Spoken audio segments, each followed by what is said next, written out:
a direct stream, and then I do that now, so people can watch on YouTube. So they will just have to sort of jump links, So, and then you guys Yes, yes, exactly. Just you guys can just shoot with your questions, and then I think, is he having problems connecting to the audio? yeah, but Alex. now it should be live streaming, but it's live streaming on a different, on a new live stream link instead of the original one. So I think I will just do the original one, and then see if I can get that into the chat of the and then it will, hopefully it will pass. But yes, there's always a snake in paradise, and something to be bothered with the Arcturians. So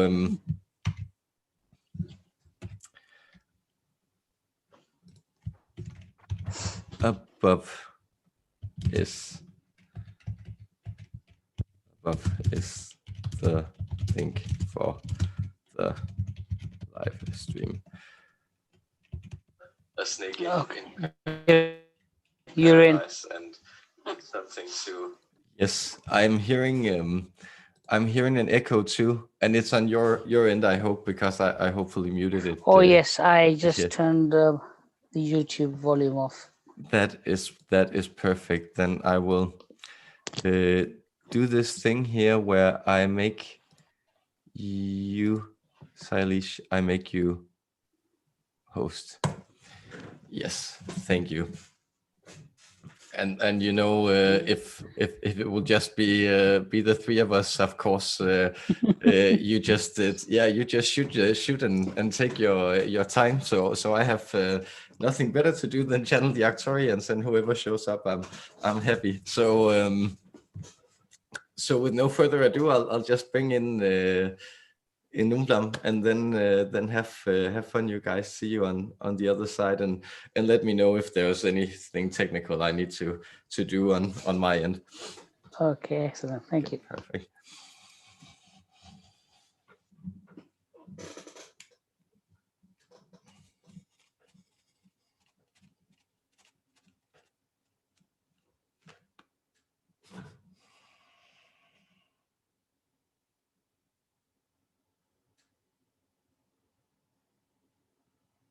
Yes. Dear friends, welcome in this odd hour.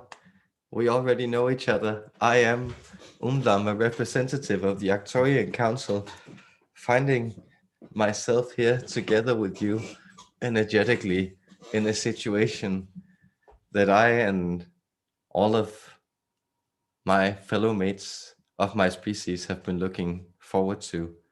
We are all rejoicing over that energetic transformation you are undergoing, and know that at least someone is rejoicing, because we do realize that the energies of this month, they are kind of rough on you, and we mean that physically.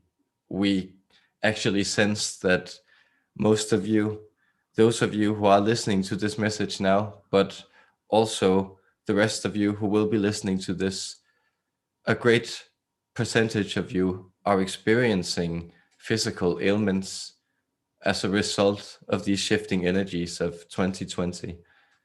But notice also that what your species longed for centuries of after centuries of disenchantment is actually the re-enchantment and possibility of the fantastic to happen and arrive in this time space. And that is exactly what is occurring. Surprise is the word that has become the new normal, and you are all dealing with the element of surprise on different levels, and uncertainty, which is the negative experience of the chance of novelty and surprise and change arising in your life. There is no reason to be uncertain. Whatever shall unfold will unfold, and you are guided by this light. You did not find yourself in a situation where you began to resonate with our energy and began to harmonize yourself to the incoming celestial showers of illuminating light that you have been receiving, and that is now arriving at a place where you feel you all of a sudden recognize yourself. Do not be afraid of this strange feeling, because this strange feeling is the reward that your lifetime has been pointing to, and this strange feeling will cease to be strange and will become a normal to you. And that is a sense of comfort and deep inner knowing, even in these times of great change and thereby possibility for excitement.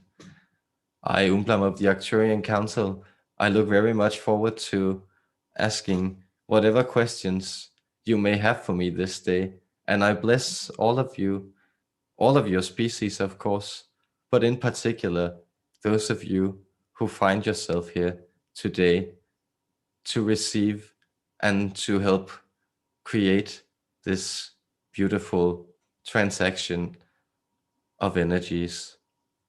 Blessed are you, sweet humans. Greeted are you. Will one of you answer or ask a question of us, and I shall be happy to answer it. Yes, hello, greetings. It's Salish over here. Hi. Yes, hello, greetings, Alicia. Pleasure to see you again, blessed friend. Yes, okay. It's very nice of Mets to make me a moderator, but we seem to have just myself and one person here at the moment. So I'll start off and kick off with a question regarding the date, the 21st of December is the equinox. Can you tell me how important is this date for humanity this time round? Yes. We believe the term actually might be the winter solstice, if we are not mistaken, the equinox being that period which we have just left on approximately the 20 and to 22nd of September. But you are pointing to that shift in energies that will take place on this date. It is not as dramatic a cosmic realignment as was the same date in 2012 or the same shift, but it will be a time where you will see a condensation of dark energy. This may seem like an obvious statement to those of you who live on the Northern Hemisphere, where this is of course also the physical concentration of darkness at its highest in the way that the light from your star beams in on your planet. But what we are pointing to is that you all feel this density tightening in your bodies, and much of it is a reflex that is playing out to those incoming energies. So what is happening from this period, from this equinox in the fall and to this solstice in the winter, it is that the dark energies, they are now allowing to materialize for a final bit for their own control of the planet's fate and destiny. And you see this playing out on many levels, but always remember that it is that famous movie, The Wizard of Oz. It is that image of the wizard hiding behind the curtain, actually being quite as lost as Dorothy and anyone else in the land of Oz. And so, what will happen on that date and around that date is that you will experience an actual turning point. You will experience that the realignment for 2021 will bring you into entirely new vistas of what is possible on your planet, both politically and organizationally. But we are not permitted to reveal in too great detail how this will unfold, as it is a process that requires the open participation of all of you with your hopefully positive energies. We will also point to, because the channel is realizing that he forgot to post a question he received from listener Kevin regarding his son Xavier, who has been experiencing some migraine influxes, first on Lionsgate, and then this date, we believe it was the date, the 16th of October. We will point to that he is experiencing those heightened levels of anxiety in his culture as an influx that is also overriding and controlling his hormonal system.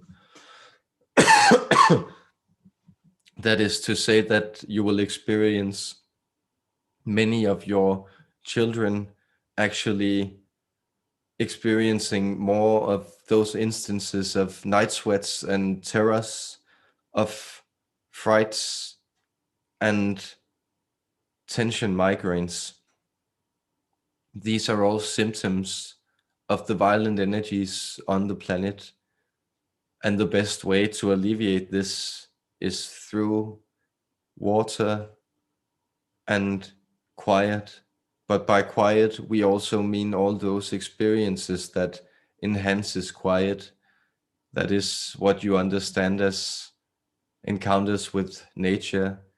It can be drinking a comforting cup of chamomile tea. It can be listening to some binaural beats or having them work your nervous system subconsciously in the background of an activity. It can be meditating, it can be play, and it can be just simply lying down and allowing the tears to flow, and also accepting that that is all right. Now, as it is most fortuitous, I took the opportunity to answer 2 questions at one time. But even though there are only the 2 of you present, does one of you have more questions you would like to ask? Yes, hello. There are two people on YouTube, if I may Yes. start with one of them. This is a question by Heather Houston. Yes. She says, I'm not sure of what to ask. Please disregard if this is not allowed. And her question is, what is my connection with the Arcturians? Thank you so much. It is so sweet of her to phrase that in that way. Notice we did use the expression that it was not permitted for us to reveal too much information, and that is because, as you may know, as even those ancient religions understood, there is a sense of the hand of fate that goes beyond what is allowed to be revealed. But any question is welcome, and any question you pose to us will reveal something about both you and the relationship you have to our energy. That is not to circumvent your question. We believe, Heather Houston, that you are well acquainted with us.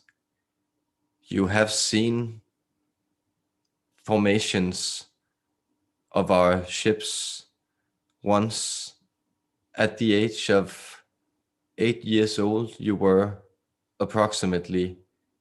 You were spending time on vacation, and the climate you were in was drier than the one that you normally lived in. And you saw some green blinking lights forming that then shifted and began rotating for a short while before they vanished in the sky. That was one day where we began our transmissions to you. But we have been, and do not fear when we use this word, subliminally been transmitting codes of love and understanding to you. You have had many experiences in our star system. One that is coming forward now reveals itself as, what is this sound? It is quite beautiful. Isla. Isla is the sound she's giving to us. And she is also female in her vibration. She was a type of navigator. More specifically, she built magnetic engines. She built self-sustaining gyrating motors of opposing magnetic forces that were then used to power our first off-planet crafts as we began to venture onto other planets. Our way of traveling was also always magnetic. And the reason that Isla is coming forward to connect to you at this time and to present to you this information of her working with the magnetic currents is that you have been experiencing an influx of opposing energy in your own field, and it may feel frenetic, but it is in many ways an energy of comforting love that is being transmitted to you personally by guides such as her and such as others from our star system, which has been guiding you. You have been led to this energy, and we encourage you to, of course, with your open and willing participation, to begin to cultivate the energy to both your personal Arcturian guides and to the Arcturian Council and our collective energy in total. The personal advice we would like to give you is we would like you to remember us by gently, almost carrying your index and your middle finger down from the beginning or the ridge where your hair turns into your forehead and down onto the tip of your nose. If you do this 3 times and then make the sound of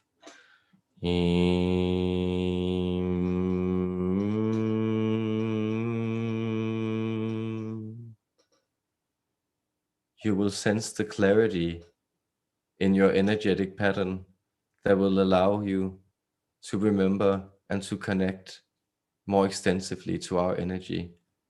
But know that with this question and this interaction, you are already connecting and manifesting that contact for yourself.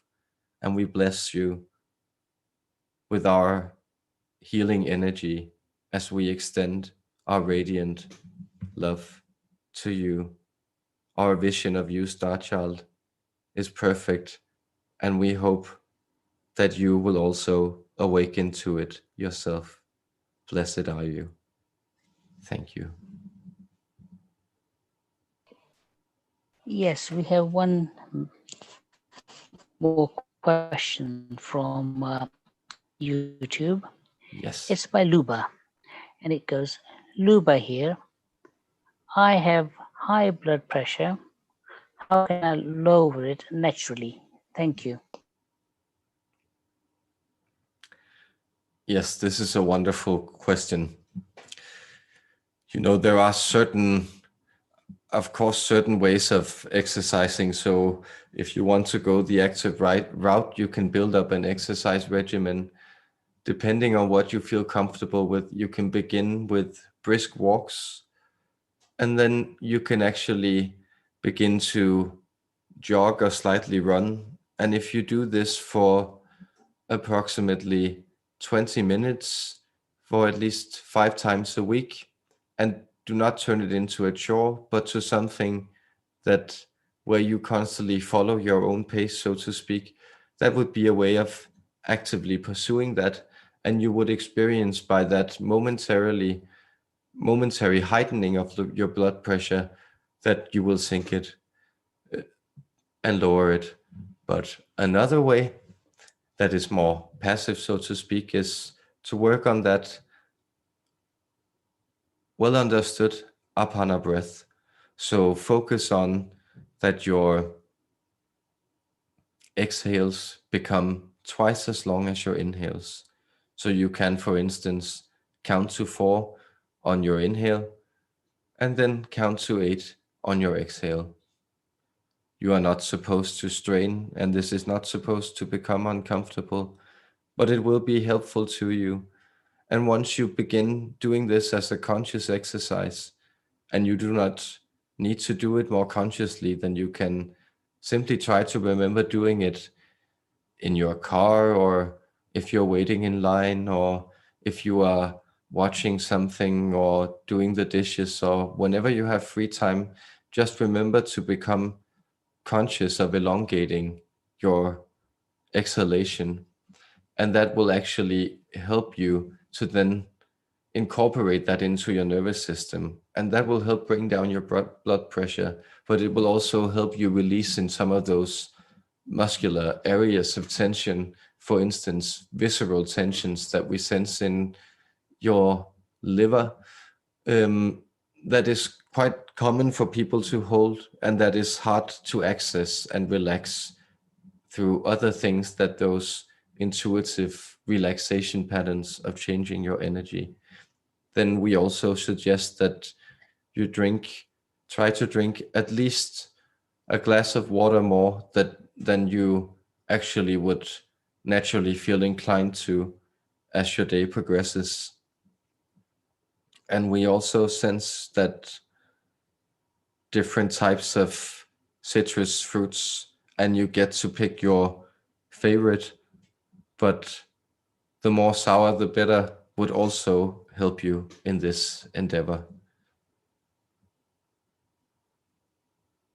We bless you very much also for seeking our advice on this, and we thank you, and we know that it will help you if you turn to these practical efforts.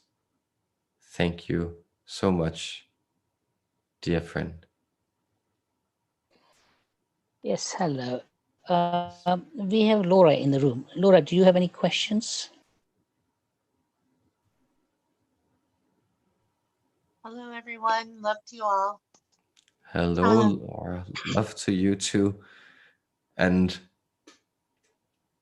we are getting a message from the channel that he would like to thank you because you, in a very courteous way, reminded him that he had actually messed up the time dates when he was setting it for American time.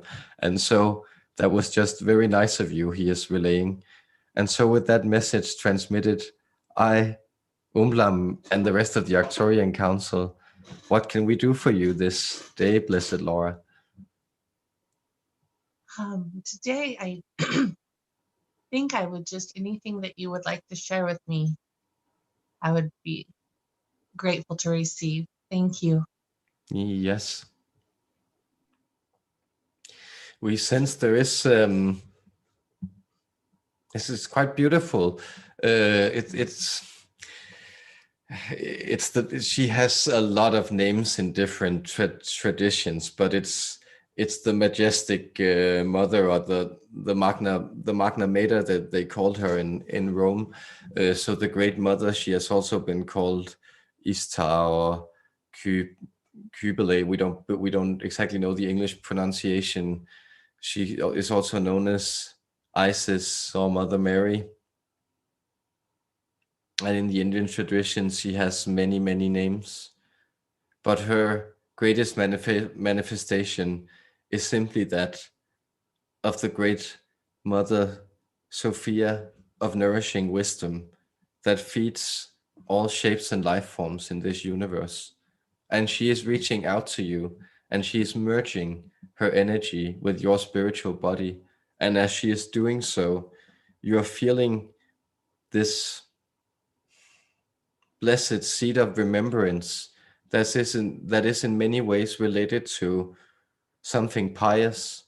And we know that this sense of piety has gotten a bad rep, so to speak, that has become connected to that sense of something being forsaken, something that forsakes the world and judges it and denies it its right to live. But piety, in its purest form, is that sense that you align with a force that is so nourishing, so life giving, that arises from within you, and that arises from that you that is above the temporal, that you do not necessarily need anything. So that sense you may feel as something strange, and that strange feeling that you don't actually feel necessarily drawn by or motivated by desire, but you instead feel motivated by a sense of, we could also almost term it the spring of life. That's the true nature. That is the true nature of the Holy Mother, and she is the energy that is seeding herself in you. We could express it as. So that is the message that I and the collective would love to deliver to you this day, Laura. That's beautiful. Umblam, thank you so much. And my love to you and the collective and everything you shared. Yes, thank you too, and our love to you and the barking animal friend Finn. We bless very much, and then we would turn our attention again to, yes, we would simply ask for another question. Thank you. Yes, hello. Okay. Um, Another question from Luba Yes. saying there are protests happening in Slovakia against the government. Will they step down? Any positive news for the country and its people? And thank you again in advance. Yes. So it was simply, there was a slight glitch, so we will simply ask to reaffirm that the country in question is Slovakia, no? Yes, it's Yes. Slovakia. Yes, good to know. Then we are energetically on track. Yes, we sense it will, but we sense that it will take place in December. So that will be the realigning. But right now you will begin to see the government crack, and it will be a sort of trickle effect. So it will begin to be, one minister being dismissed, and then another, and then an election will be called for, and then the election process will begin to turn out quite strange. But also notice that we know there is both a rebellious instinct in this culture that is being aired, and it's very good for it. But we also sense that there is a sense of healthy pragmatism that is working to actually then install some forces in question that will better align with it. And that will happen around December, and we sense again approaching this solstice energy shift, though probably our prediction is that approximately a week before you will have a new government. And then this will also be a kind of Christmas surprise, as the channel is also a little, he's always a little skeptic, and now we're trying to calm him down because he doesn't want us to make predictions for the future, because he's afraid it might make us look, we might make him look bad.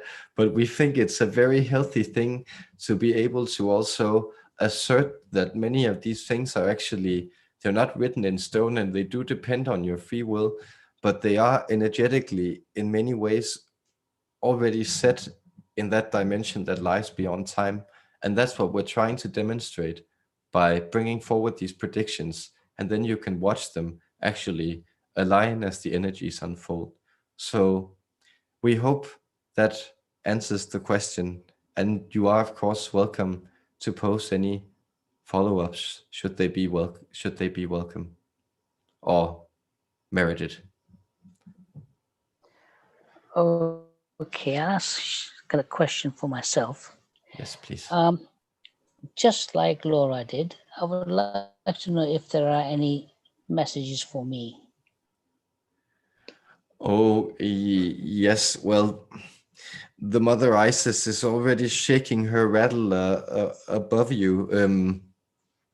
So there are like songs of sacred mantras being sung around your sacred body, that is your eternal body, or your light body is being awoken, and it's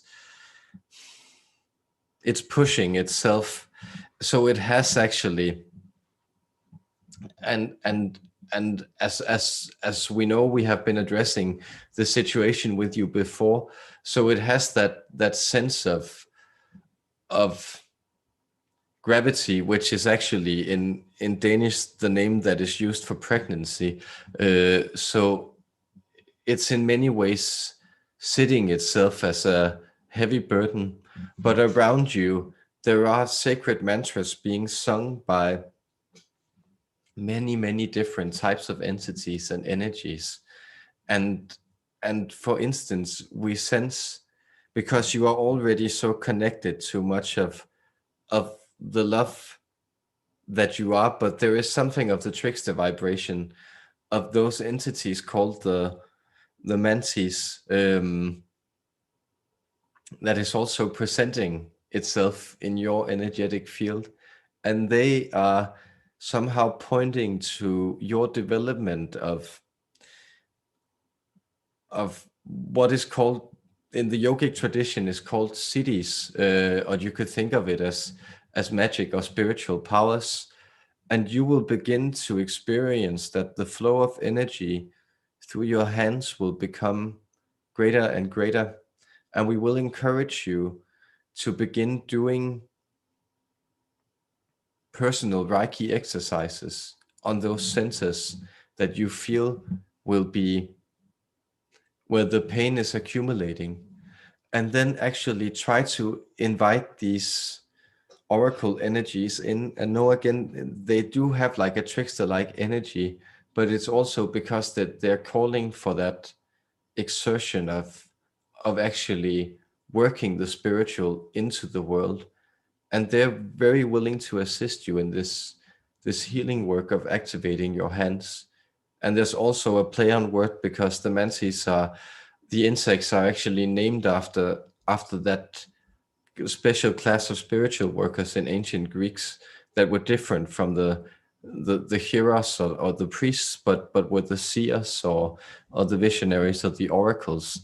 And so they're pointing to those sacred gifts of actually spiritual vision that is flooding into your hands as healing power.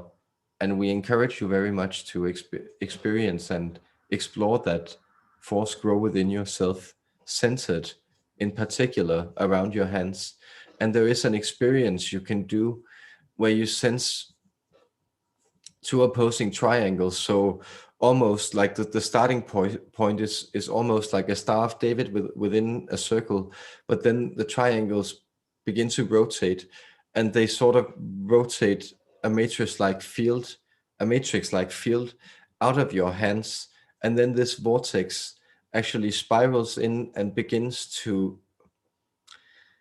you could say, displace itself or divide itself into smaller fractals that sit at the base of each of your fingers, and then as they rotate, they begin to emanate out into your fingers, and there will be a lot of this blue light energy that's coming from your higher self and assisted by us, but many other entities, the Mantis among them, this very advanced type of trickster-like beings, and they will assist you in this work. That is our message for you, our dear friend Salish, and we bless you and we thank you so much for seeking out this opportunity to connect with that spirituality flooding through you, through us. Okay. I mean, I can feel my tip of my fingers at the moment absolutely vibrating, and yes, they're vibrating very high at the moment. Yes, and if you want to alleviate that, even though we are very thankful that you're also managing the moderation, but then we suggest that you can, for instance, put it on your knees and then let it flow down into the ground and then circulate around your heels, which will be quite both pleasant but also good for your sense of connection. Okay, let me go. If we have time, I'll ask questions later. Let's go down to YouTube. It's Luba again. Yes. And would like to ask about CERN. Would it destroy anytime soon? Will Arcturians, Palladians, or any other friendly species be able to, or allowed to help? I appreciate any answer. Yes, but we did not exactly catch the word that she would like to ask about. Okay, it's to do with would CERN be destroyed anytime soon? Yes, how does she spell that word? Oh, it's CERN, Central European, I think, where they do the experiments for the atomic particles. Yes, thank you so much. That's what interesting. So it's that huge particle accelerator in Switzerland. We believe that's a part of the common, the joint European project of atomic physics. It's quite. This is a beautiful full question. Well, we have been assisting in it, but we mostly assist in the way that we allow for the progression of your species in the understanding of dark matter.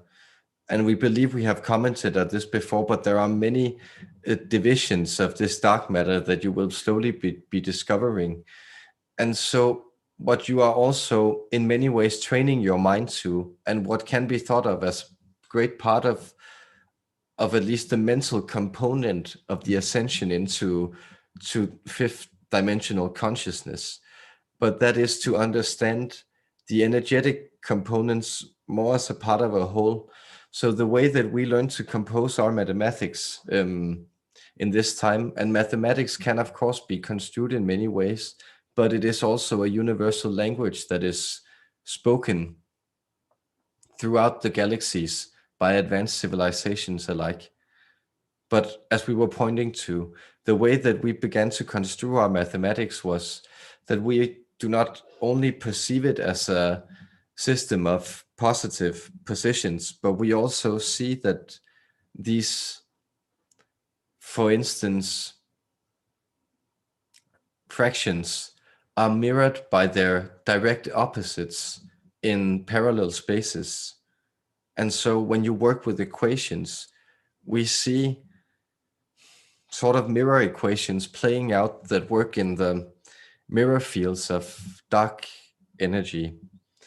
And so what you are in many ways discovering is also that you are building a universe of information, and many of the benevolent species and the founding species, such as us, that are invested in it, but the Pleiadians in particular, are helping you and guiding you through your understanding, their mental components being so like your own in that project you call CERN. And that means that as you have slowly discovered over time different natural laws or forces that you don't necessarily know how to understand, except that you label them a separate force. That is to say, first you that individual called Newton discovered that thing you call gravity, and then you discovered that thing you called magnetics, and then you discovered that thing you called atomic or nuclear power, and these are all energies. And then you have essentially formulated that theoretically these are part of the same energetic components. But what you are discovering when you apply yourself into these experiments is that somehow, whenever your intention begins to formulate that something is possible within your immediate reality, reality will begin as you begin to collectively invest enough resources and qualified intention, such as that, for instance, of those physicists and scientists gathered down there, then you actually begin to create and mold out of your reality new experiences, such as the discovery or indications of new types of particles, and the indication that the universe is made up of a whole lot of matter that you are not able to realize as anything but negative or indicated by the existence of what is there in your physical reality. We know this might be a long and convoluted answer, but we know that it is also a difficult topic to touch upon.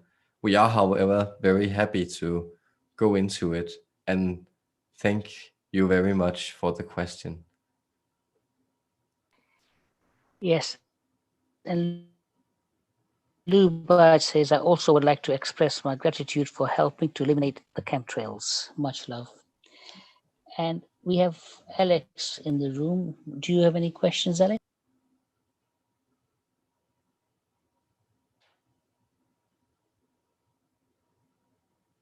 Yes, I Alex. I think his audio is still not working properly. Okay, that is fair. And of course, if he can hopefully hear us, he can then hopefully post questions in the chat. Okay, there are no more questions. Yes. Umblam is asking, Luba's asking another question, if you'd like to take that, or does Laura have a question? Okay, so from Luba. Yes. Can you spare any words on global financial reset? Yes. What near future holds for us? For instance, I heard about eliminating any loans. Is any of this true? There's a lot of questions there. So initially, can you spare any words on global financial reset? Yes, we believe it is. We believe, and we are assuming that the questioner is female. That is our sense, and we do not. And our apologies. We do not mean to in any way offend anyone if we are mistaken. But we do sense that she is asking about. And she's asking about this phenomenon that has been known as Jessera or Nessera, depending on whether it is global or simply only localized to the United States. The notion that there will be a reset of debt. It's a quite interesting system. Know that your global system of currency is so complex that it is a runaway train that people are riding. So in many ways, the idea of the pyramid scheme, that is also ingrained into your culture is in many ways quite relevant to the way that these ideas of late stage late stage speculative economy will unfold itself. Understand, as you have been informed by many channels and other entities apart from us, that you do essentially create your own reality, and that your relationship to money is in many ways exposing how you sense that you feel in relation to, or that question you often call abundance, that is the possession of material wealth.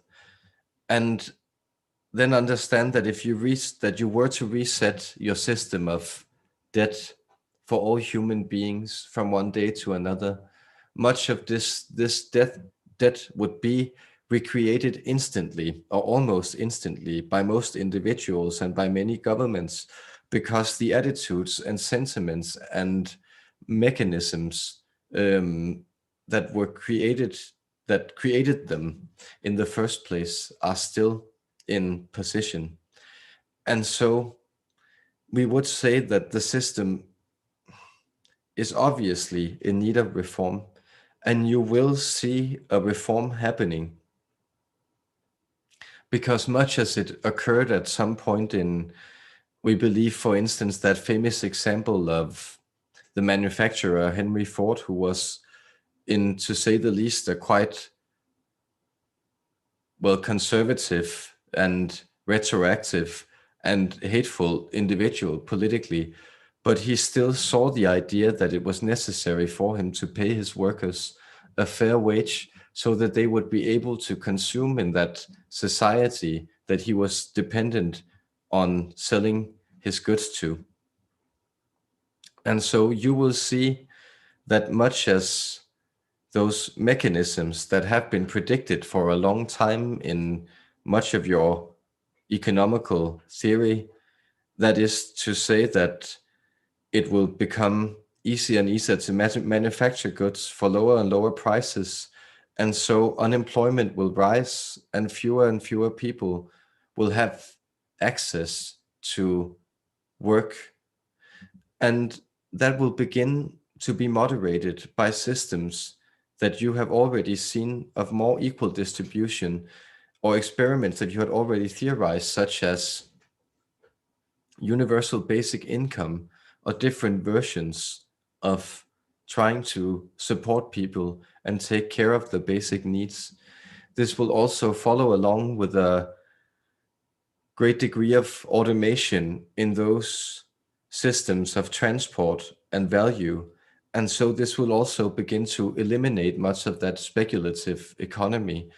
So what you may know as plan economy, or those things that were sort of unfortunately put in place in as modes of production in many of the communist societies of the 20th century, it will actually become quite more feasible, as you also have the systems of very individualized communication, where you're actually able to align production to tailored and individual needs.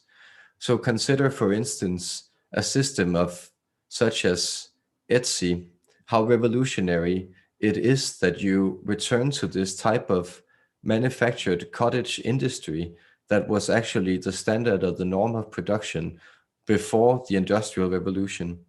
And you will see much more of this. So you all become producers as much as you become consumers.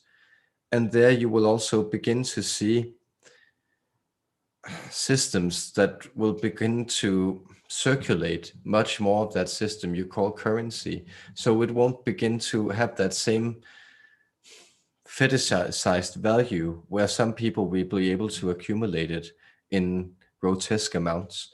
But we also offer you that this will be a gradual process that you will see unfolding in the next 20 years.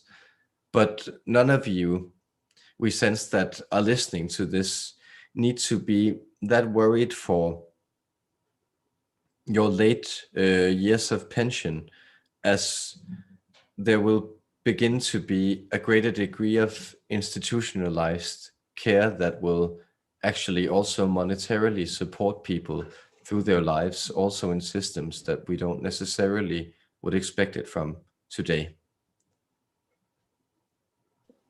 Okay, I have a message from Alex that he does not have any questions for today. Yes, but we thank him so much So for I'll joining. turn my attention to the YouTube. Yes, Question from OG Indigo. yes. It's a two-part question. Is there a benevolent connection between the Arcturians and factions like Draconians? And what galactic councils oversee the disclosure of extraterrestrial realities for humans? Yes. We believe both questions. Well, the answer to the first question is yes. We have in our travel an ascension into our reality focused in the ninth dimension as a collective type of thought form or will or energy, which is the place where we are transmitting to you from now.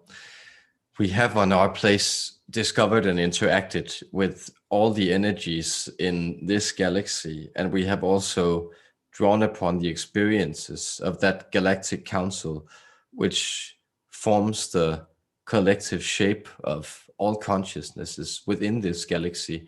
We have drawn upon those experiences as they have been exchanging with other galactic councils.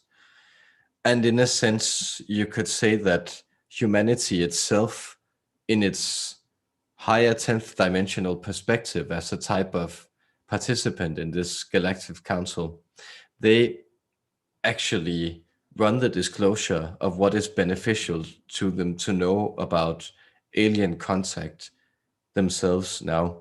So in that way, but we do inform them and inspire them. And in particular, the Syrians and the Pleiadians are also very active in this.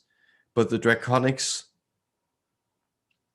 and we could advise you now that for a reason that is also now only becoming apparent, the channel has felt inspired to do the next live stream as a type of reptilian webinar. And there you can gather much more information on this species known as the Draconics, because we appreciate very much the experiences that they are also harvesting in the universe of control and domination.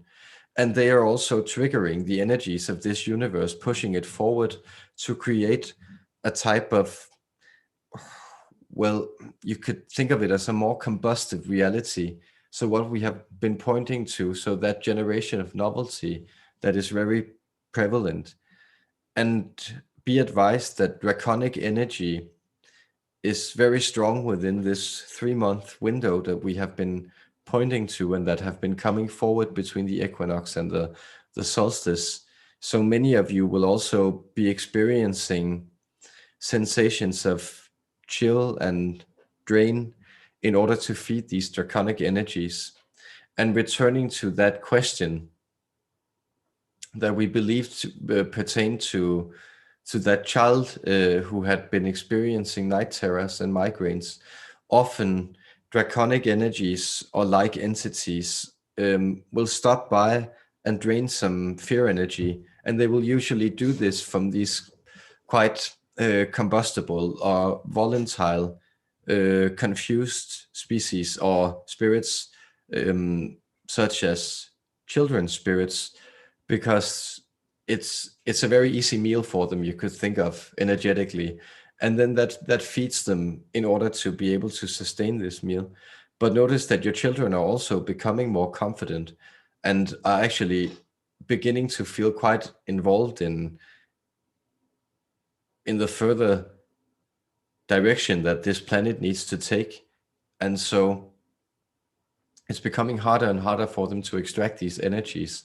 And that's also why, well, you can say the obvious fear tactics, the more subtle fear tactics are dying out and the more obvious fear tactics are ramping up, which is always a sign of desperation from from those entities and energies that operate with agendas where they harvest fear and work it as such.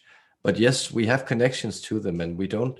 We have a healthy respect for them, and we don't disregard them. But again, we are also an ascended species, so they also know that we, in a sense, have an impenetrable energy field around us that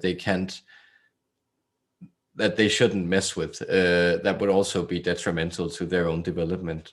So in that way, they also prefer to prey on the weak, and that's of course not very delightful, or it's not very sympathetic seen from a human perspective, of course. And we thank you for that question. Okay. And sorry, I lost my internet for a while. So did you manage to answer the second part of the question about which galactic councils oversees the disclosure of extraterrestrial realities for human? No, see, it was quite beautiful that connection went and came again, because there was a pause as we actually wanted to disclose more on this, and we did not. But you can think about that as that energy which comes through this channel as the intergalactic council of light.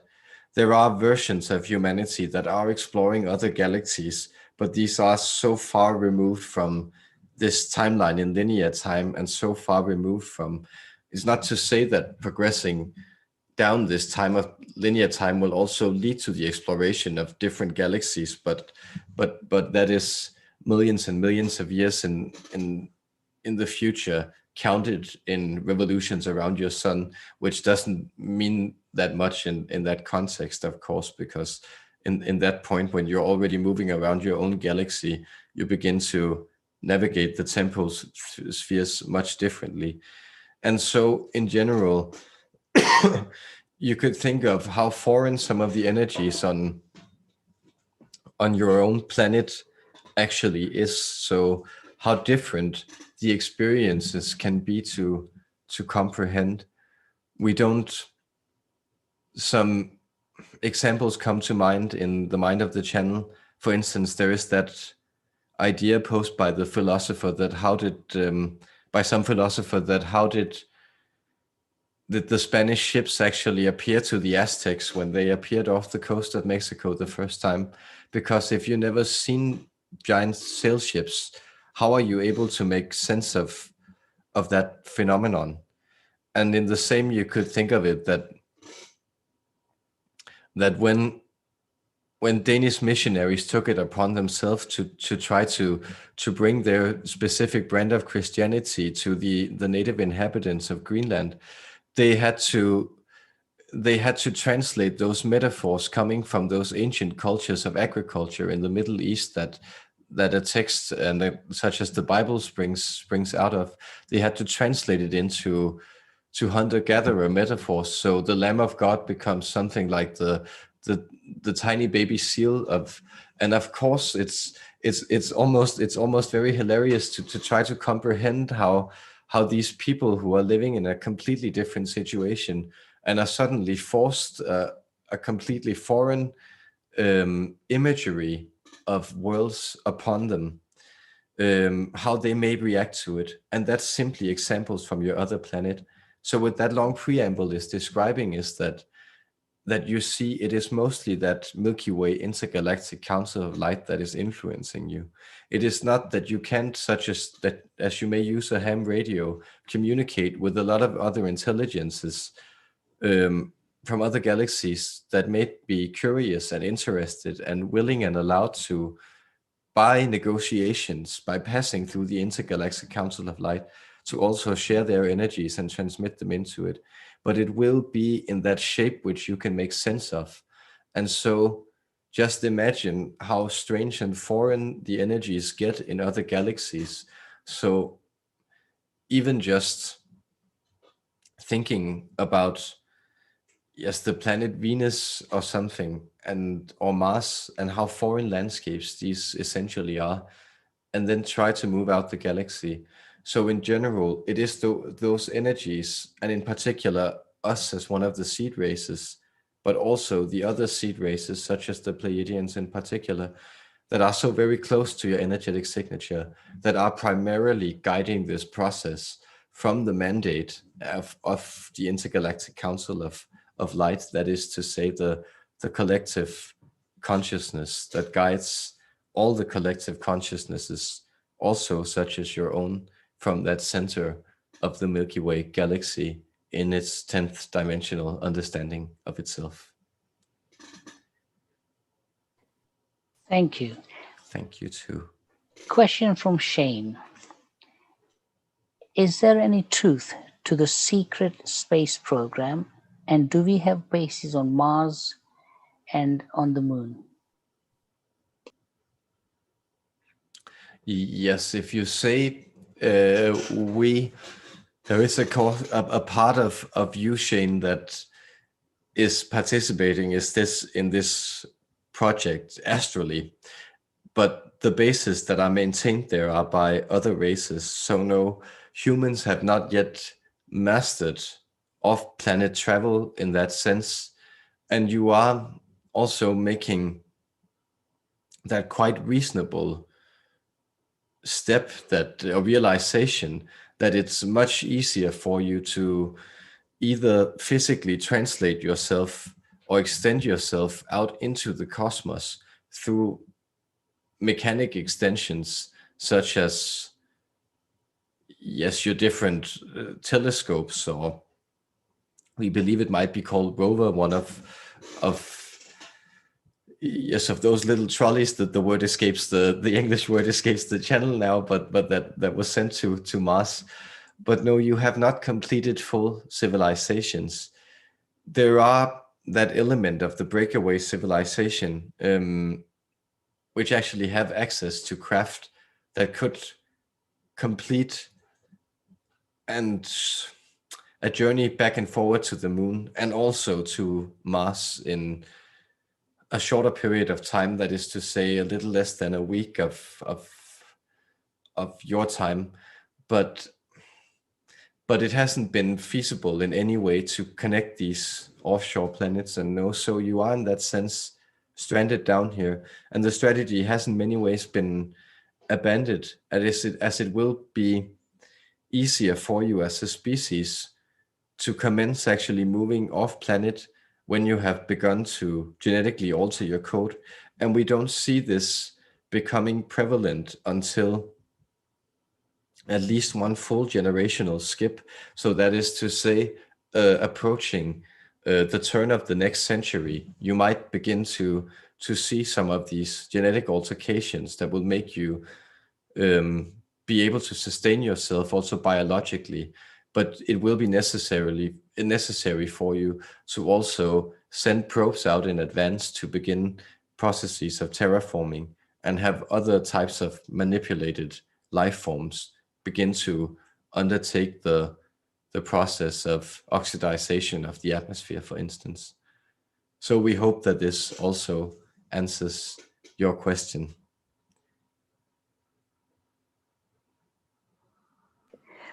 Okay, there's some more from YouTube. It's Luba. She's on a roll today. Yes. Her question, she goes, I wonder why draconians need our energies. If they are allowed to do that, and in brackets she says, again, she's wondering why, then from the human point of view, we should be able to protect ourselves and especially children. Yes. It's a very, very good question. You see, from the spiritual perspective, you have actually volunteered to supply a lot of this energy. That is to say that the draconic elements in your own genetic makeup that has also contributed to the expansion of the human race actually also allows you to, or asks of you, to release some of these energies through some of these violent negative emotions that you can't really control. And so in that way, you could see that from a spiritual perspective, the draconics are helping you also feed your spiritual selves. And you know that we believe what the entity known as Bashar has termed this as the slingshot effect. So that idea that you also experience negative in order to experience the positive.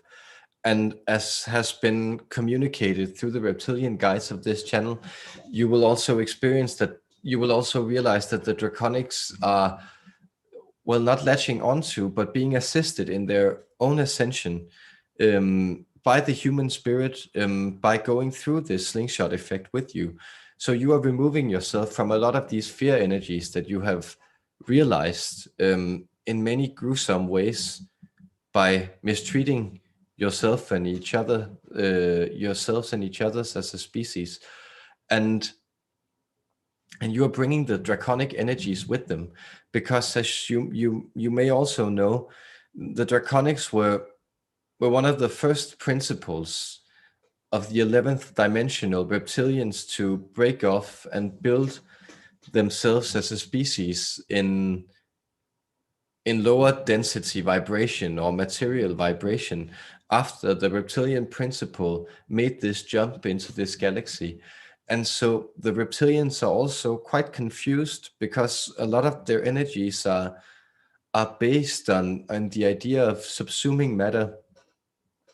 And the way that you subsume matter, you know this from your own experiences, that if you want to cow somebody, then installing fear in them is a very, very useful short-term technique, and it's a way for you to actually gain some of their energy.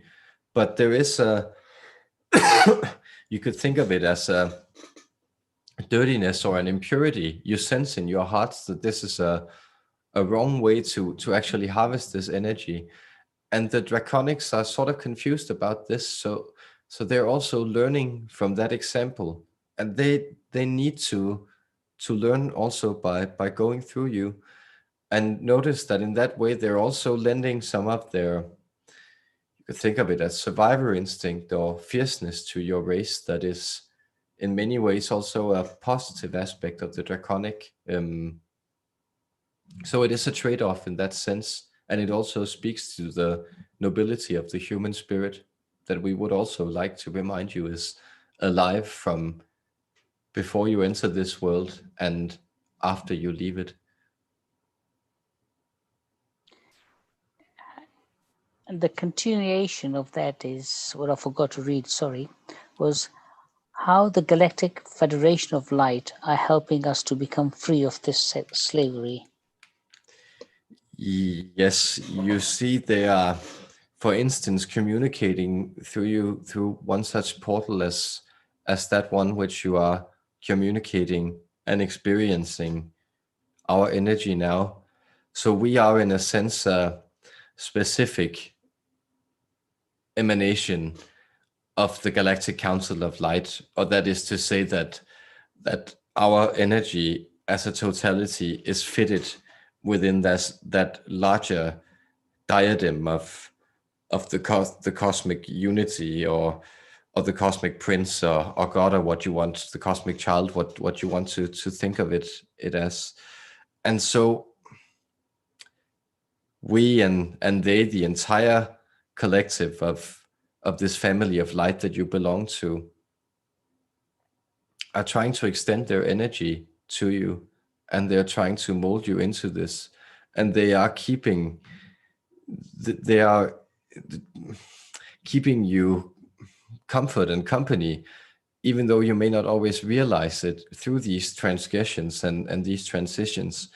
And notice, for instance, as you are playing out a lot of negative experiences about government and authority on your planet, again, we would like to say, because it's been a repeated experience for the last many millennia of your species, but you are also at the same time confronted with some of those, we could say, widely speaking, disclosure energies. So the sense that there is also behind this veil of control that you perceive, there is a sense of hidden knowledge that is allowed for you to penetrate, and that you are becoming immersed into a reality that is higher vibrational and that is more conducive to these types of contexts and conducts. And so the best way you can fight slavery in your own life is to try to create a life of freedom. And that is done by aiming for the middle road.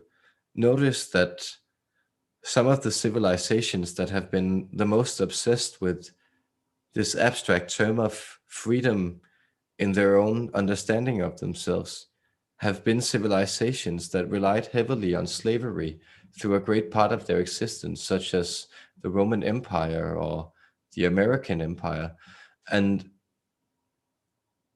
this is becomes, of course, that experience within you that you also need to alleviate, because human beings have been enslaved not only by each other and not only by these energies of domination that have controlled you and that you have experimented with, but also by yourselves. So there is a slave master living within each and every one of you that dominates not only others, you might actually be able to control them when it comes to dominating others, but it is hard to control that slave master when it is he or she is whipping yourself, your inner self, and not allowing you to receive that relaxation of certainty and freedom, of abundance, of comfort, that eternal message that the angels always remind you, that fear not, because this day, this eternal moment, a message of hope and understanding is available to you. We thank you for another beautiful question and for allowing us to bring forward the illumination, not only of us, but also from the Galactic Council. They all greet you from this spirit family. Okay, from the YouTube, I think there are no more questions, but Heather Houston says, infinite gratitude. Shane says, thanks. And Luba, thank you so much. Great session. Much love to you all. I'll turn my attention. Are there any questions from the Zoom? Salish, do you want to ask something first? Okay, I will. Thank you, Laura. Okay, for me. Yes. Oh, Christ, I forgot the question I was going to ask. Laura, can you go? I'll come back later. I know that feeling. Yes. I hope this in this setting is okay, but I had a wonderful session with Mads and Archangel Michael, and Archangel Michael pointed to an experience that I may have when I go back in the hospital. He said it would be a spiritual experience that would have a shattering effect. Yes. And that I would maybe choosing different environments for my growth afterwards. And I kind of had thought I had already gone through that. So I guess it's interesting that that would be happening again. And I guess I'm just looking for the part of myself that's getting all worked up over the fact that the lessons could be things like needing to be in a nursing home so I can learn to let go of my control issues. And so, but I had in mind that it might be more that I would need to be traveling more to do the work that I want to do. And if you have any extra insight into that, I would appreciate it. Yes. Thank you for posing the question. And we would just assure you that it is most welcome also in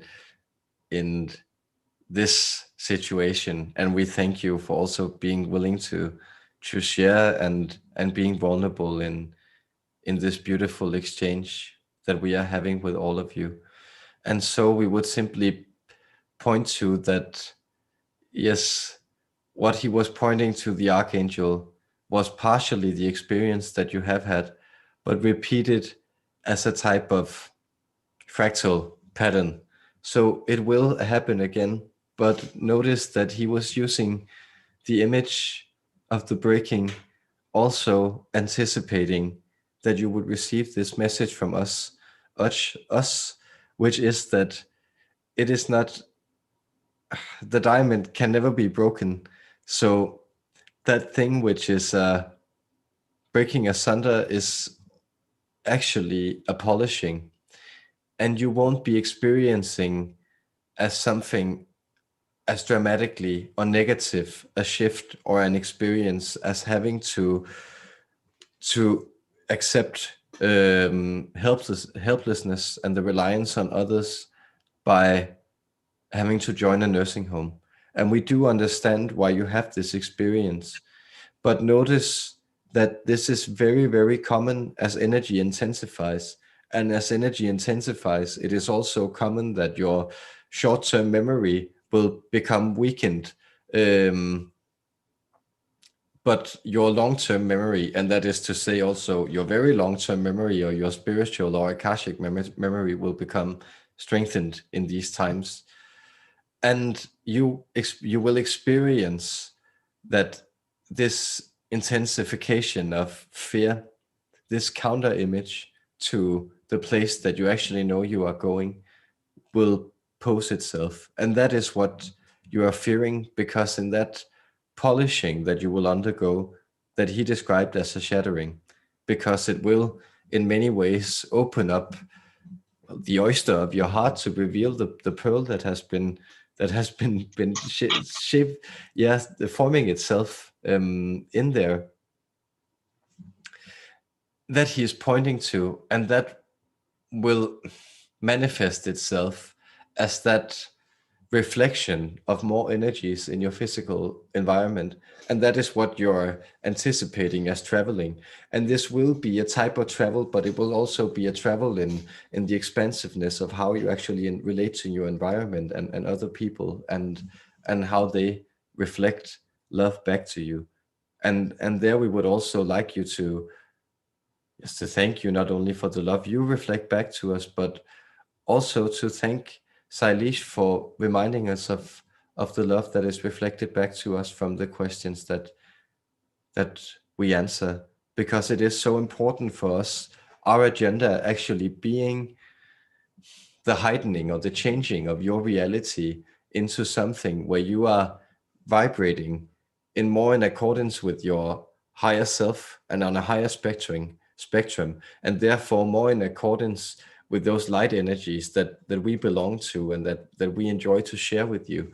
And so it's just very beautiful for us to experience your willingness to do that, human beings. And it's always a surprise to us as well, even though we are also able to sometimes foretell the future with some degree of certainty.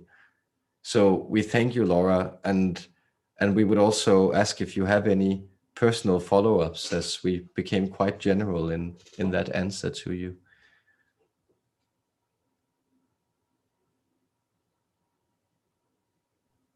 No, I think that relaxes my monkey mind. I appreciate it. Yes. Remember, My love to everyone. our love and blessings to you. And remember, all of you, your monkey mind, sometimes think of it as Curious George. So for those of you who have grown up with him, he does get into a lot of trouble, but he's also very sweet, and he means well, and he's very curious. So that is also the positive quality of that part of your human experience. And so we believe, Sailesh, that a question may have returned to you. Oh, there's one more on YouTube. I'll ask that one first and then go to my one. Yes. The question is from OG Indigo. Is there any current timeline fragments of the Lyran Wars that affect the collective consciousness and ascension? Yes, this is a quite beautiful and complex question. There is, but it is being settled. So you would experience it personally, many of you, as that battle within your heart space.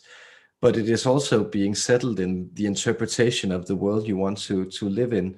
So in many ways, you have that idea of Dragonheart and Lionheart, and those are both very positive ways of expressing your fierceness and your energies. But you also have the idea of the poisonous serpent that sits at this heart. And this has to do with some of those conflicts and of feline and reptilian energies that are being processed in your species. And there have been periods where they have been quite pronounced. So there is, for instance, such a period such as the Crusades and also the Spanish Reconquista, and then the whole and then the Spanish conquest of Latin and South America, which is in many ways can be construed as that serpent energy that had grown within the Iberian Peninsula and then began to be exported into places where it became confronted with more of a Lyran or a lion energy, a feline energy of wisdom, and actually began to dominate in many ways. And so what you are returning to, you could say, is something more of that collective mindset. So we would remind you to, in your personal experience, to try to identify, and this is of course our perspective, where our sympathies lay with you identifying with the collective energies. So trying to find your fierceness in participation rather than finding your fierceness in that hydra-like persistence of reptilian energy, that venomous ability to destroy. So that is our answer to that question that we thank you for. Okay, my question is to do with what you mentioned earlier about the mantis beings. Yes. Can you elaborate a bit further on how I can call upon them and how further they can assist me in the healing powers that you mentioned? Yes. Thank you for this question and for your patience in awaiting this cycle. Well, to this channel, they're known as Fleep and Flop, but they actually have different names. They're usually seen as a pair of twin energies, though they also, like us, belong to a collective, and they actually sprang from a insectoid collective consciousness on their home it's in the constellation.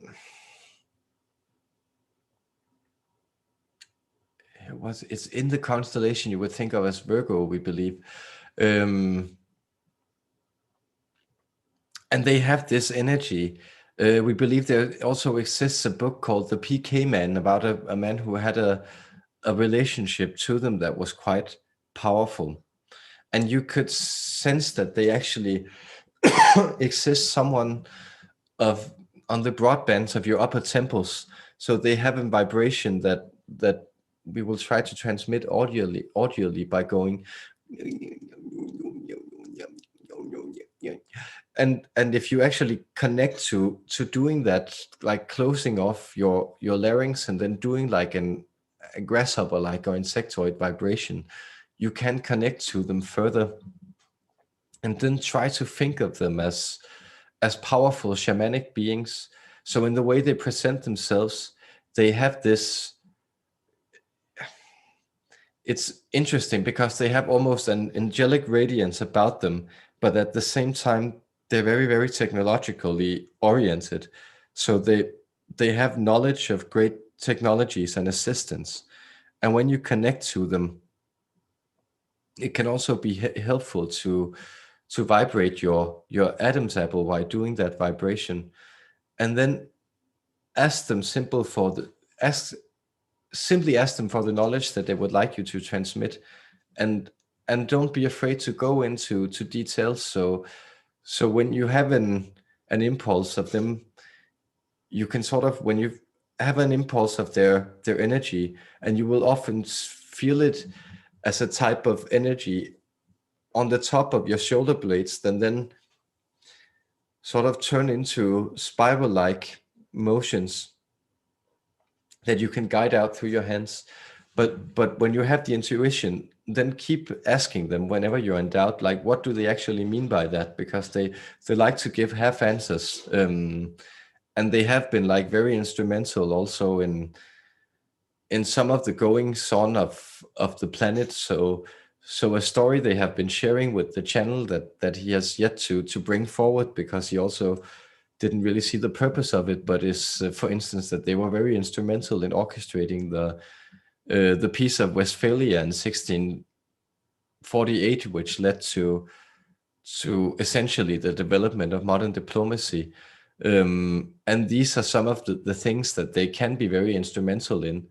But we sense it is because you also have like a highly developmental energy, and they're very able to connect to people who have a high degree of discernment, because they have such a scientific vibration. And so you can also ask them or present them for ideas. And that tone is a good way to vibrate it. And we sense there's also, if you want a movement, then yes, think of grasshopper or even mantis-like arms, and then center. So imagine that energy in your shoulders is centered, and then extending only to your elbows instead. And then you can do it like almost like a machine gun rattle, where it's and then yes, do the vibration. Let's see if we can bring it forward.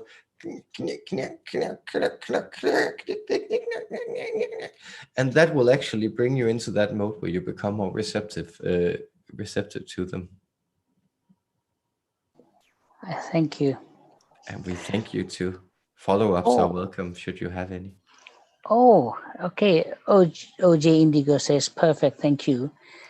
Okay, Ketul Shah has come. Yes, thank you. One of the regular viewers. His question is, right before I try to consciously connect to my higher self, a lot of fear, vibration, and energy comes up in my body. Yes. Heartbeats rises and I cannot make the connection. Could you please guide me and assist him? Yes.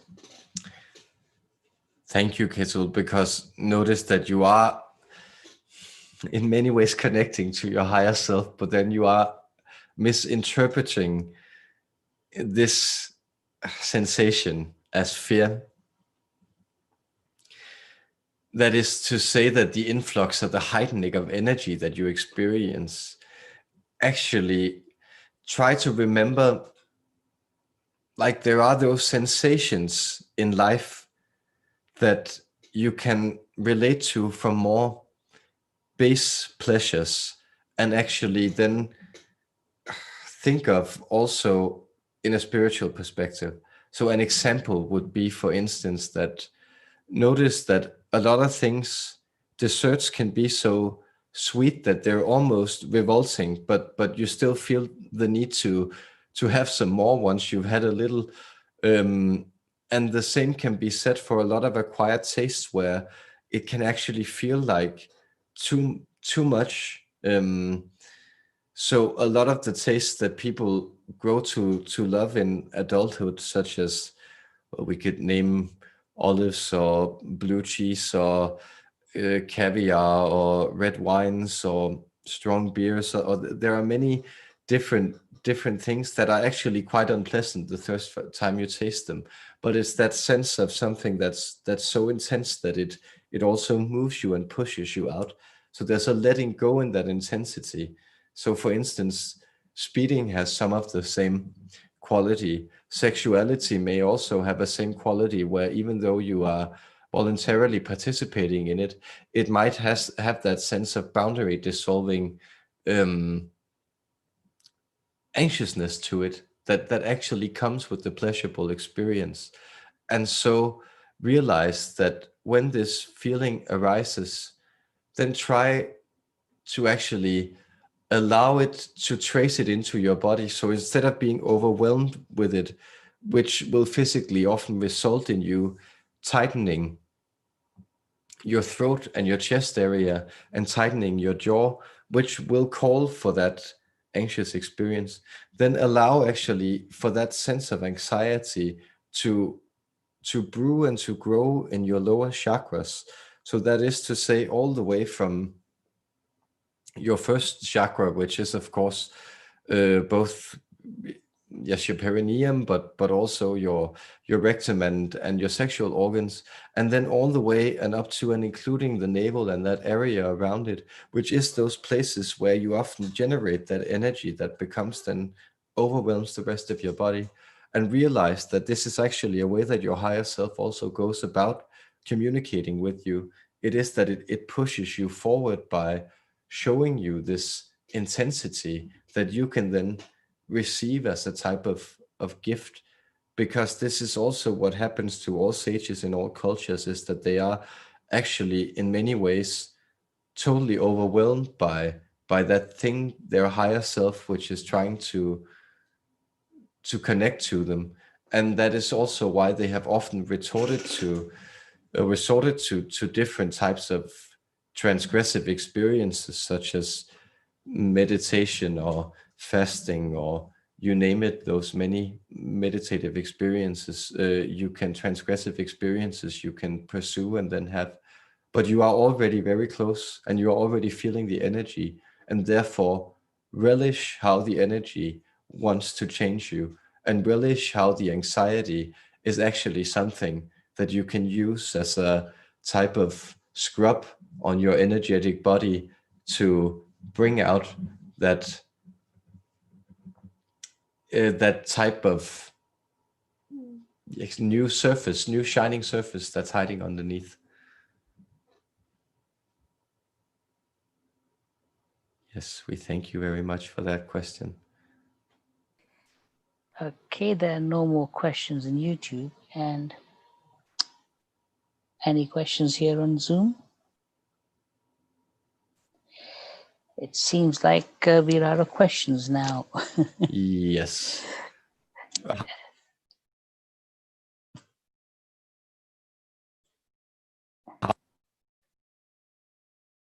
Hello?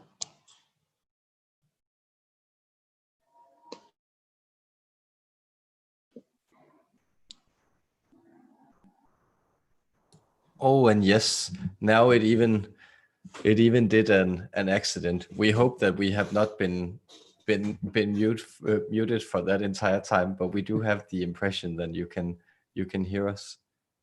I can hear you now, yes.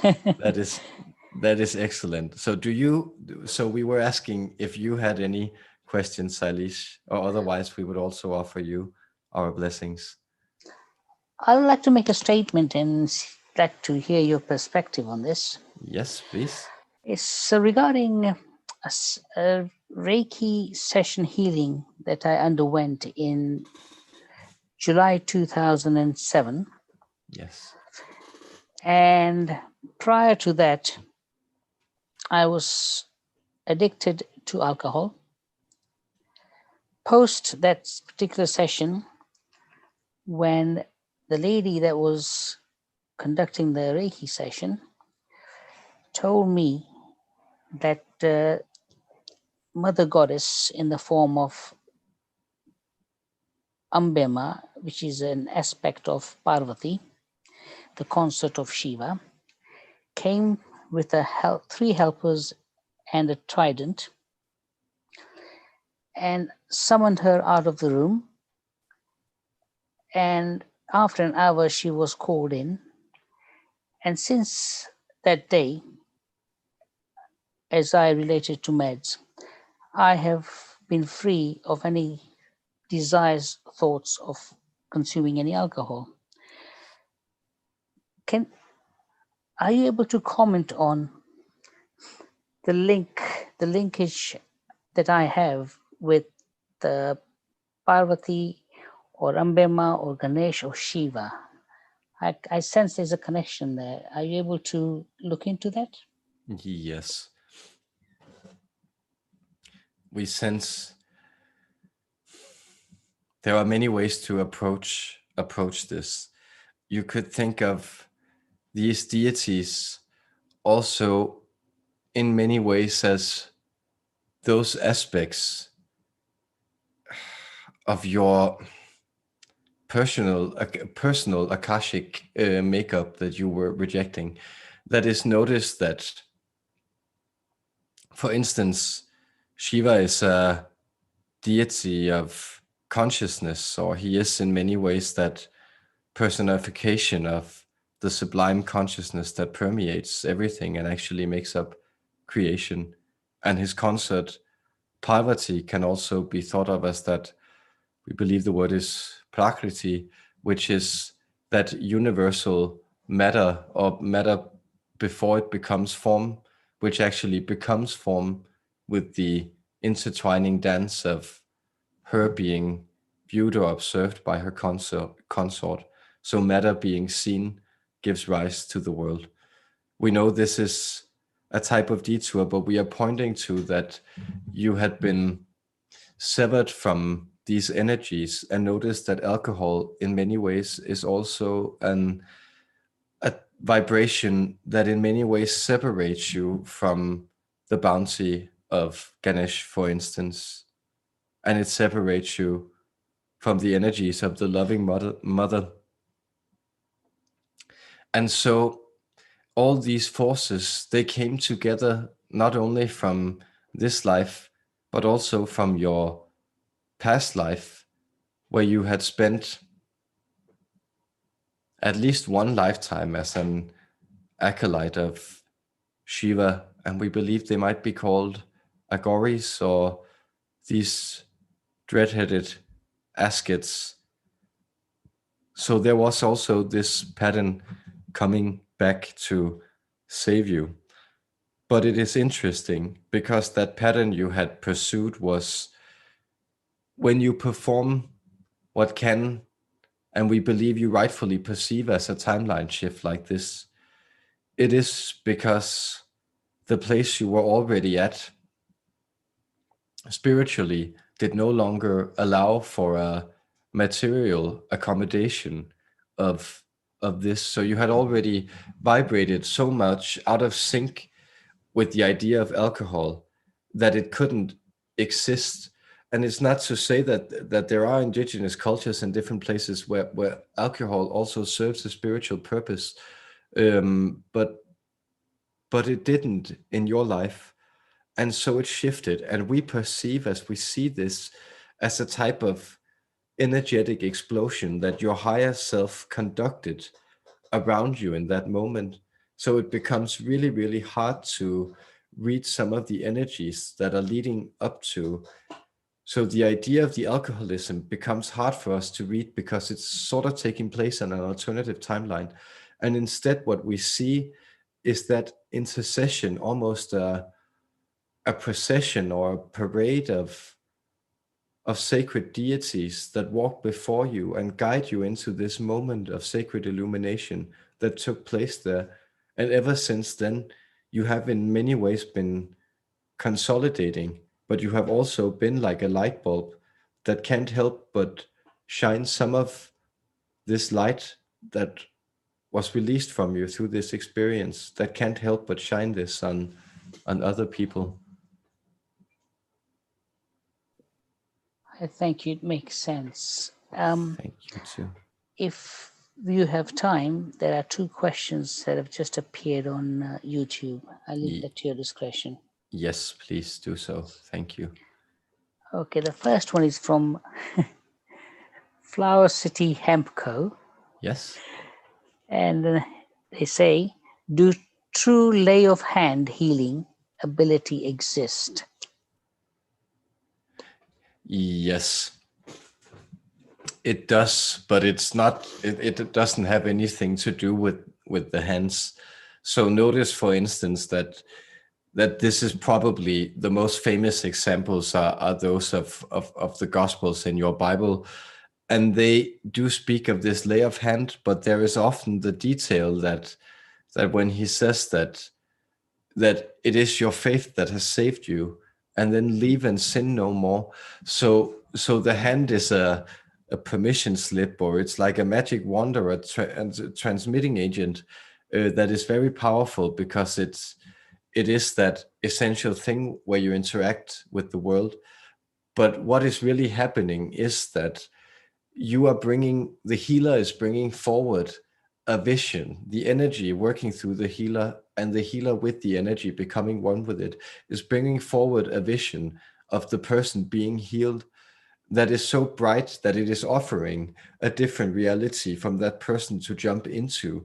And so if they are able to activate that suspension of disbelief, as it is often known in fiction, they can actually jump into a timeline where the sickness have been healed. And so what is meant in those biblical or expressions of the instruction of to not commit any more sin is in many ways to not re-emerge yourself into karma or samsara, to not go into that experience where you again begin to perceive yourself as victimized and yes, and an extension of negative energies from the world that is saving you. And so that lay of hand healing does exist, but it is in many ways a timeline shift that is conducted by a willingness both on the part of the healer and on the healed. And we thank you for that question and bless you. Okay, if you still have time, there's two questions. First one is from Laurie Riley. Yes. Greetings to everyone joining in. I've been suffering with low energy, Yes. headaches, and itchy skin with rashes under the armpits and face. Yes. I'm listening to my body and resting during day and nighttime, however wide awake. Can you help? Yes. We know this is difficult. Much of it is transitional energy that she's picking up from her environment. And we would encourage her, for instance, to try to create an environment of sensory blockade in when she's trying to sleep. So for instance, if she doesn't already, then own one, then invest in a night mask, and maybe a set of cheap those things you put in your ears to stop the sound, and then earplugs, and then that would actually help you somewhat. Also, again, returning to the suggestion that drink at least one glass of water more than you actually feel is absolutely necessary in the daytime. And then also, yes, we actually bring back to some of the advice that was given earlier on. So also focus on that apana breathing, and much of it is simply transitional energies. And much of it we feel is also that you need to take care of your immune system. So it's good that you're resting. It's very good that you are resting.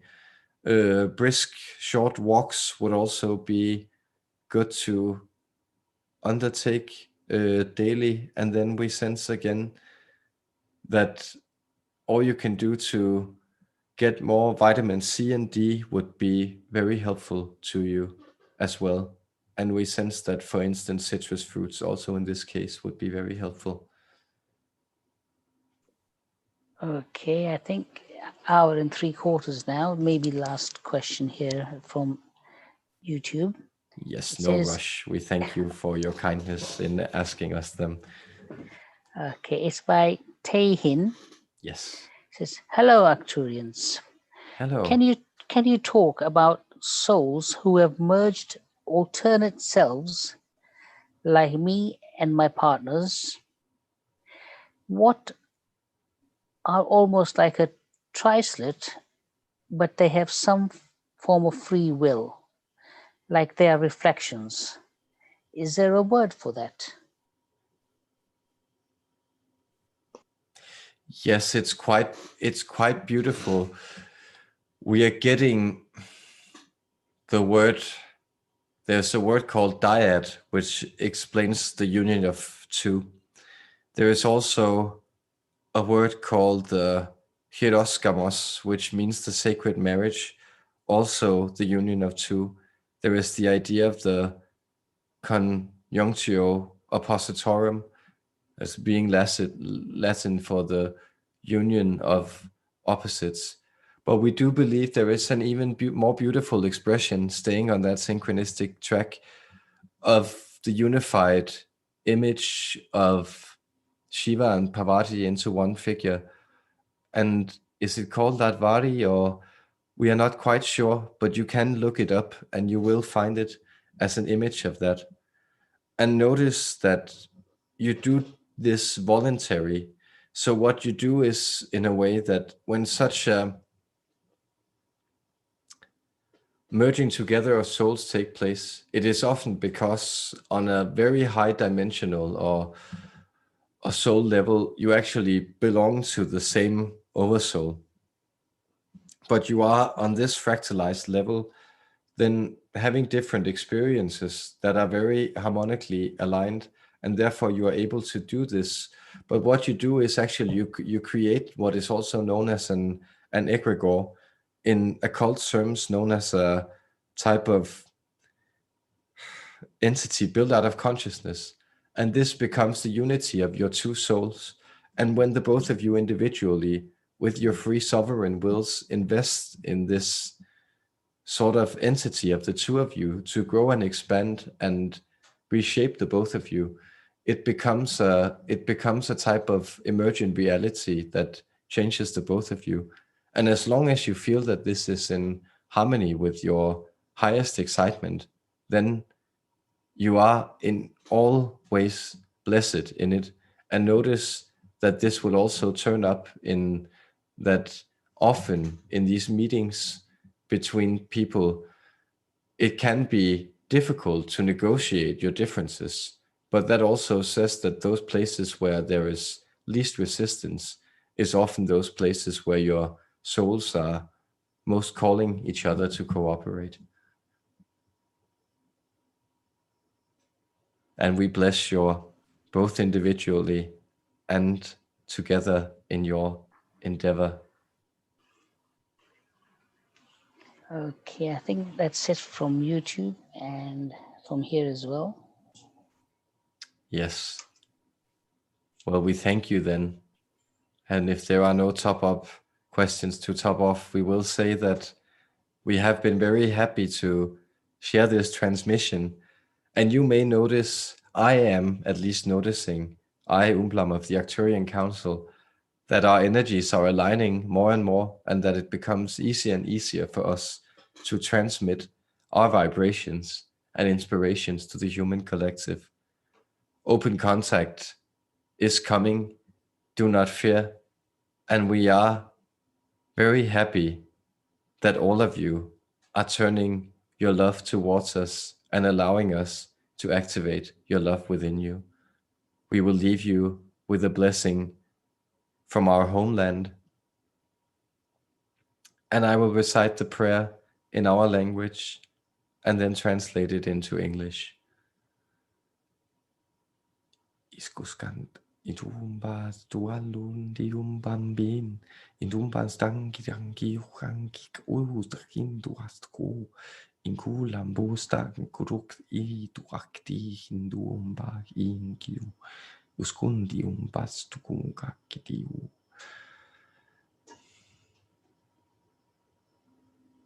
From a point of singularity, you became many, and as many, you became confusion, and as confusion, you became a labyrinth, and as a labyrinth, you became a game, and as game, you became playful, and as playful, you became again reborn as a child, and as a child, you became adult, and as an adult, you drew a map and discovered the center of the labyrinth where you are now returning with all your playfulness and all your experience to feast upon this joy of ever-flowing creation.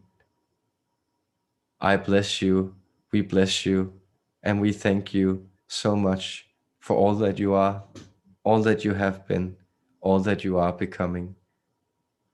Our love to you, sweet human beings.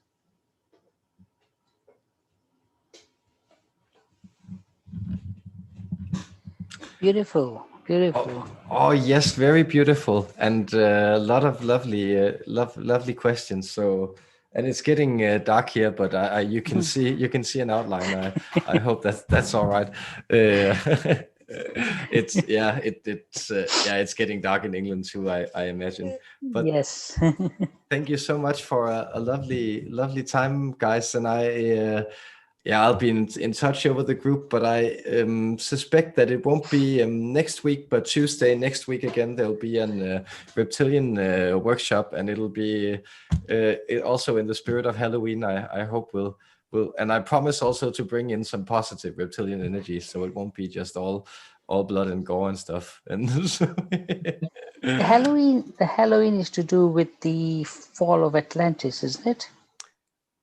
I don't know anything about that. That sounds fascinating. I would love to go into that. That's I've heard channeling about this. Is to do, all stems back to the fall of Atlantis. Well, we'll know. Yeah, we'll know. Okay, but let's remember and let's ask them next time, because Yes. I'd love to get into that. I love all things Atlantean. So Excellent. excellent. So thank you for moderating. It was excellent, Salish, and thank you to everyone for joining in, and much peace and love to you out there, guys. Enjoy your Sunday. Okay, Really quick for everyone, I just would like to offer, if you're wanting to add to your Reiki bowl of, go to Love Inspiration. There are a couple out of New Zealand that spent a lot of time in Tibet, and they've brought through some just beautiful Reiki energies, and they do the attunements for free. So if you're wanting to add more Reiki to your life, it's a wonderful source. That's excellent. Could you repeat the name again, Laura? Love Inspiration. Love Inspiration. Mm-hmm. I just wanted to state that. Thank you. I will check it out, and all you others do the same. And of course, I always forget to remind myself, promotion wise, I also do personal sessions. You can contact me through the homepage or wherever. And I look forward to seeing you another time, guys. So peace and love out there. And I'll just finish off on regarding the personal sessions. I've had one with Mads, and it has been one of the most enlightening ones I've ever had. And I've spent a few thousands of pounds with channeling sessions all over the last 10 years. And Mads, yours was a great one.